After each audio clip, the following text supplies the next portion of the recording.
Franck Ferrand raconte sur Radio Classique.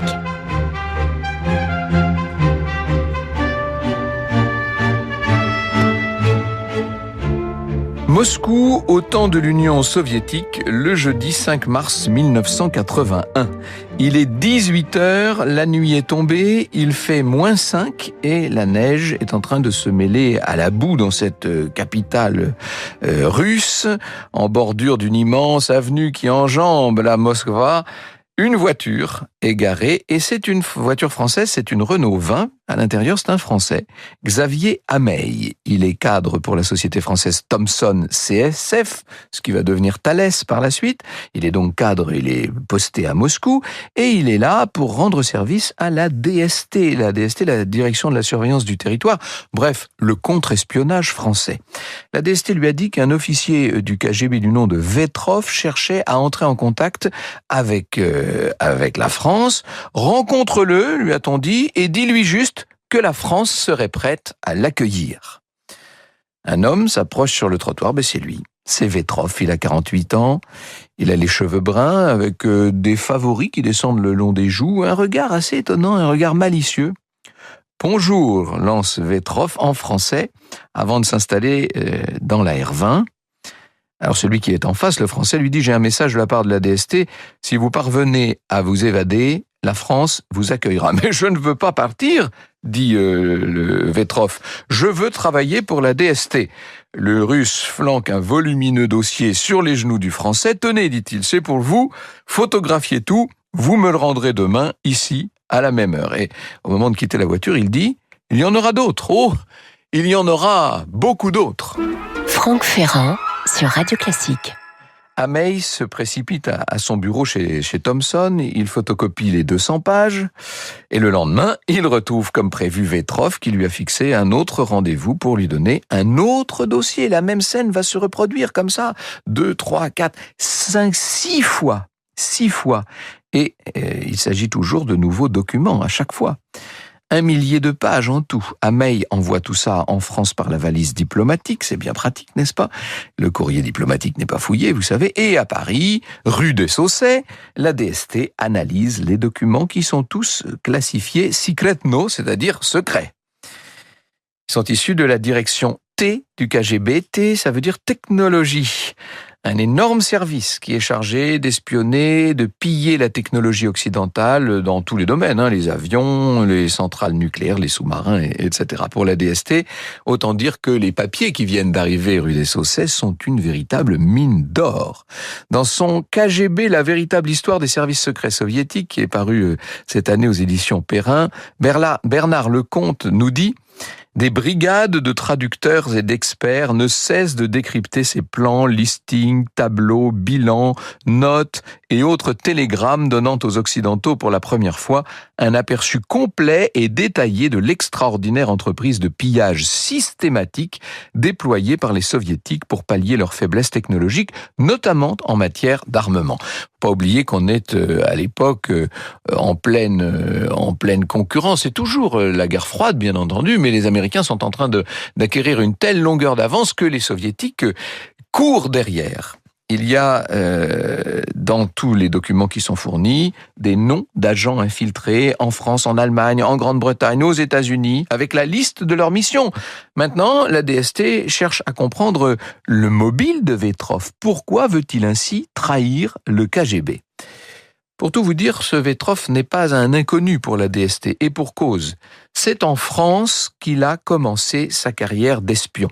Le KGB l'a repéré tout jeune, il était issu d'une famille modeste, excellent athlète, brillant ingénieur, exactement le genre de parcours qu'on aime dans l'Union soviétique, et rapidement, il est devenu lieutenant-colonel.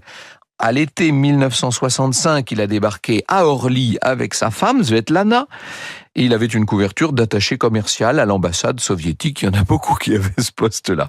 Vetrov, tout de suite, adore Paris. On est au milieu des années de Gaulle. Il a 32 ans, c'est un noceur. Il se met à fréquenter les bons restaurants, les bars à cocktails, les boîtes du quartier latin, etc. Il se fait beaucoup d'amis. C'est son travail de se faire des amis. Il est là pour ça. Et assez vite, la DST le repère, parce qu'on suit les soviétiques quand même. Et elle demande à un de ses collaborateurs occasionnels, il s'appelle Jacques Prévost, qui par ailleurs est dirigeant chez Thomson, de cerner un petit peu ce jeune soviétique. Donc les deux hommes font ami-ami, Jacques va rendre des services à Vladimir. Une nuit après une soirée trop arrosée, Vetrov notamment va emboutir la 404, la 404 Peugeot de l'ambassade, et Jacques l'a fait réparer, ni vu ni connu, dans les ateliers de Thomson. « Tu me sauves la vie », lui dit Vladimir. Ah oui, ça se paye ce genre de choses, vous savez.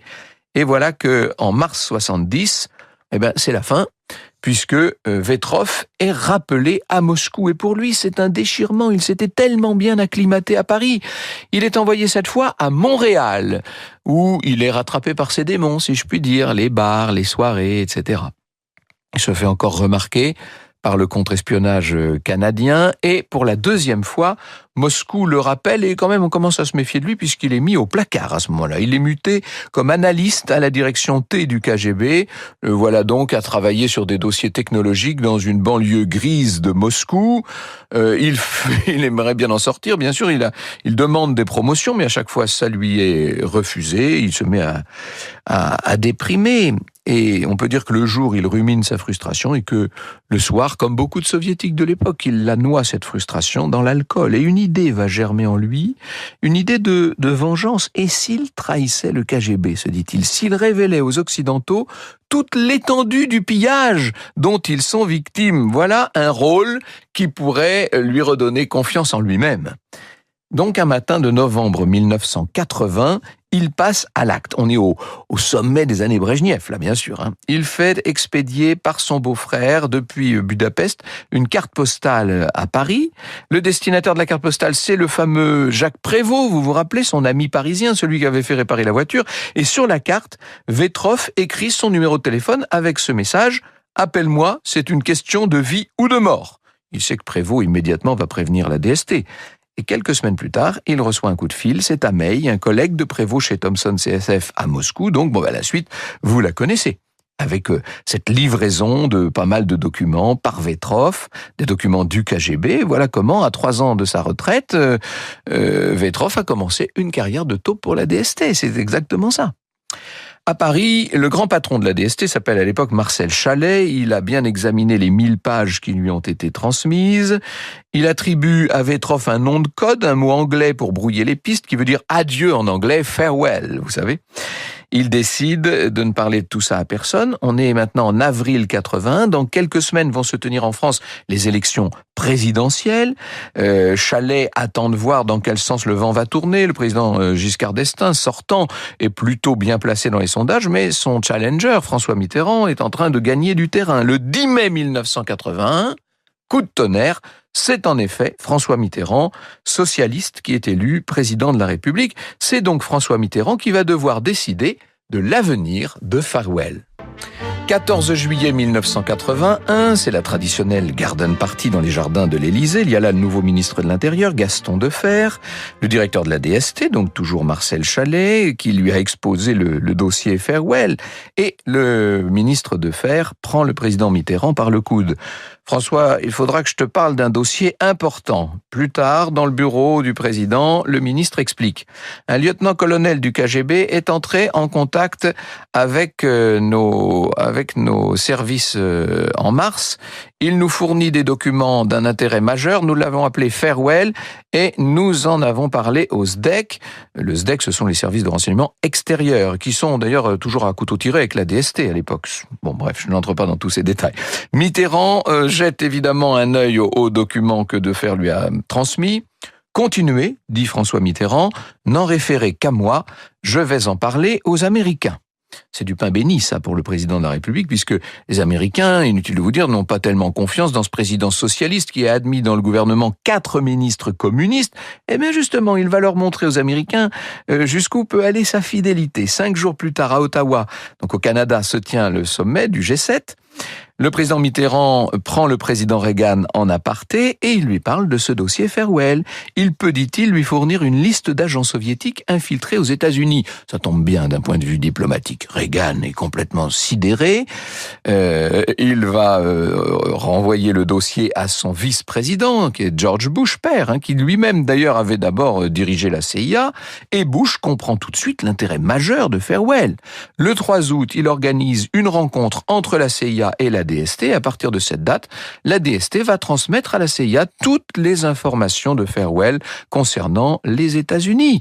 Et on peut dire que François Mitterrand apparaît dès lors comme un allié indispensable de l'Amérique. Vetrov, de son côté, poursuit son travail de sape. Son but est de liquider le KGB de l'intérieur, de le miner, si je puis dire. La DST, l'état-major des armées, lui affecte un véritable agent de liaison qui s'appelle Patrick Ferrand, alias Paul, couvert par l'immunité diplomatique. Paul va tisser des liens d'amitié avec Vetrov. Et dans un documentaire de Michel Finis qui s'appelle Farewell, l'espion qui aimait la France, Paul raconte sa relation avec Vetrov. Son seul bonheur, c'était de me rencontrer, de parler français, de rigoler, raconte cet agent. Parce qu'on rigolait dans sa Lada. Il me parlait des dernières blagues sur les vieux du Politburo. Il me parlait de littérature française, de Balzac qu'il adorait. Et Paul lui offre un minuscule appareil photo à microfilm à haute sensibilité. On est quasiment dans James Bond, là. Un appareil qui a été fabriqué par la CIA. Vetrov et Paul n'ont plus besoin d'échanger les documents originaux puisque maintenant Vetrov peut simplement les photographier. Et puis il se rend au marché aux légumes et là il croise la femme de Paul, Marguerite, qui elle aussi est bien sûr dans l'opération. Il lui glisse les microfilms dans son panier à provision et en quelques mois on atteint comme ça les 3000 pages. Farewell fait des merveilles jusqu'au 26 janvier 1982. Et ce jour-là, sur la place Rouge, Paul attend dans le froid et la neige, et soudain, le voilà, le Vetrov, qui surgit de la foule comme un beau diable. Il sent l'alcool, il est paniqué, il bafouille seulement, tout est foutu, et il disparaît. Paul immédiatement informe la DST à Paris. Consternation rue des Saussaies, on imagine que le KGB a découvert le poteau rose, on fait le dos rond. Au bout de plusieurs semaines, on n'a toujours pas de nouvelles de Farewell. Il faut quand même prévenir la CIA qui, de son côté, lance sa petite enquête. Et voilà ce qu'apprennent les Américains. En février 82, un mois après la fameuse scène de la place Rouge, un officier du KGB aurait poignardé un homme sur un parking en périphérie de Moscou. Et cet officier, c'est Vetrov. En tirant le fil de la pelote, voilà ce que la CIA et la DST vont encore découvrir. Vetrov avait une maîtresse qui s'appelle Lyudmila. Elle était traductrice dans le même service que lui, au KGB, et au fil de leur relation, il lui a demandé de rendre des petits services, de lui fournir des documents top secrets, puis des dossiers entiers, de plus en plus, sans le lui dire. Il photographiait tout ça, bien sûr, et livrait les microfilms aux Français. Avec une relation qui est devenue tumultueuse. Un soir, Vetrov aurait conduit Lyudmila dans sa Lada sur un parking. Ils auraient bu du champagne dans la voiture et soudain, il l'aurait frappé avec la bouteille, puis avec une sorte de pic. Et un inconnu qui se trouvait à côté, par hasard, est intervenu pour défendre la pauvre femme. Et Vetrov, à ce moment-là, a poignardé l'inconnu. Pendant ce temps, Lyudmila, blessée, se serait enfuie, aurait prévenu la police et Vetrov a été interpellé. Alors pourquoi est-ce qu'il a tenté de tuer cette femme ? Est-ce qu'elle avait voulu rompre ? Est-ce qu'elle avait tout découvert et qu'elle menaçait de le faire chanter ? Bref, à l'époque, les services secrets occidentaux n'en savaient rien. Et quant au KGB, il n'a pas l'air de soupçonner tellement Vetrov pour ses activités obscures. Au tribunal, Vetrov n'est pas du tout jugé pour trahison, mais pour crime de droit commun, tentative de meurtre et meurtre donc du passant. Et il est condamné à 15 ans de prison, incarcéré en Sibérie, à Irkoutsk. Les Français et les Américains en sont certains, le KGB poursuit une enquête détaillée sur les activités passées de Vetrov. Tout ça a trop attiré l'attention sur lui. Tôt ou tard, les services soviétiques vont découvrir l'ampleur de la fuite et à ce moment-là, à l'Élysée, on se dit qu'il faut quand même prendre les devants, quitte à mettre Farewell lui-même en danger. Alors parmi tous ces documents fournis par Farewell, il y en a un qui brûle les doigts du nouveau patron de la DST, Yves Bonnet. C'est la liste de 250 espions soviétiques dans les domaines scientifiques et technologiques en France. Bonnet pense qu'il est très important de s'en débarrasser, il faut les expulser en masse. Et le président Mitterrand hésite, bien entendu, puis va surgir un événement. survenir, devrais-je dire. En janvier 1983, l'Élysée apprend que tous les téléscripteurs de l'ambassade de France à Moscou ont été piratés par le KGB, et ce depuis des années, et le président Mitterrand est furieux. Inacceptable, dit-il. En rétorsion, il se décide à donner raison à Bonnet et à expulser 50 espions. On est à la fin du mois de mars 1983. Le ministre conseiller de l'ambassade soviétique, autant dire le numéro 2, qui est en vacances en Bretagne, reçoit un coup de téléphone de l'ambassade. Il semble que le ministre des Affaires étrangères français l'ait convoqué. Il veut le voir le jour même. Le ministre rentre à Paris. À 19h30, il est au Quai d'Orsay, dans le bureau du directeur de cabinet. Monsieur le directeur, demande-t-il, un peu inquiet évidemment. Tenez, se contente de répondre le directeur, qui lui tend une liste de 47 noms. 47 ressortissants soviétiques soupçonnés d'activités contraires à leur statut. En tête, le résident du KGB à Paris, mais aussi des membres de l'ambassade, de l'UNESCO, des employés de l'aéroflotte, etc. Nous vous laissons 8 jours pour les faire partir, ajoute le directeur. Là, le ministre conseiller russe blêmit, mais ce sont des accusations totalement infondées, dit-il. Le directeur de cabinet tente un deuxième document, le rapport détaillé des activités de la direction T du KGB sur le territoire français. Inutile de vous dire qu'il est difficile de répondre à ça. Le ministre conseiller soviétique rentre à son ambassade, sa toute nouvelle ambassade, à l'époque flambant neuve. Il rend compte, bien sûr, à l'ambassadeur et aux résidents du KGB. On peut dire que pour eux, c'est une catastrophe. Franck Ferrand sur Radio Classique. Je cite encore Bernard Lecomte. C'est sans tambour ni trompette le 5 avril à 16h30, on est donc en 1983, qu'un énorme Ilyushin 86 de la compagnie Aéroflot décolle lourdement de Roissy-Charles de Gaulle, emportant vers Moscou 47 diplomates, faux diplomates ou pseudo-diplomates, accompagnés de leurs femmes et de leurs enfants. Du New York Times à Libération, la presse occidentale est pleine de photos de confidences, de spéculations, mais aucun journal, aucun média, aucun commentateur n'évoque le nom de l'homme par quoi le scandale est arrivé. Et on pourrait dire de l'homme par quoi le scandale est aussi a fini aussi par se résoudre. Vladimir Vetrov, bien sûr. Est-ce que la décision de Mitterrand a signé la fin de Vetrov? Eh bien, du côté du KGB, l'enquête sur cette taupe Farewell avance, bien entendu. La maîtresse de Vetrov, sa femme, toutes ses connaissances sont interrogées, tous ses contacts sont retracés, et le 23 janvier 1985, il va être fusillé à Moscou pour haute trahison. Pour le KGB, le mal est fait. Les Américains, qui connaissaient désormais les agents russes sur leur sol, se sont amusés à leur livrer des plans d'appareils défectueux ou piégés. Privée de sa capacité d'espionnage technologique, l'Union soviétique va déployer des efforts ruineux pour rester dans cette course, et que c'était la course à l'initiative de défense stratégique du président Reagan. Tout ça va s'accentuer, va prendre une tournure presque excessive jusqu'à l'écroulement du régime soviétique au tournant des années 90. La fin, c'est 1991. L'ancien conseiller à la sécurité du président Reagan, Richard Allen, a rendu hommage à Farewell et au travail de l'ombre qu'il avait mené au péril de sa vie, vous l'aurez compris, puisqu'il a fini par être fusillé. On peut dire, dit-il, que Vetrov a eu un rôle historique. Il devrait avoir sa place au panthéon des héros de la guerre froide. Vous écoutez Radio Classique.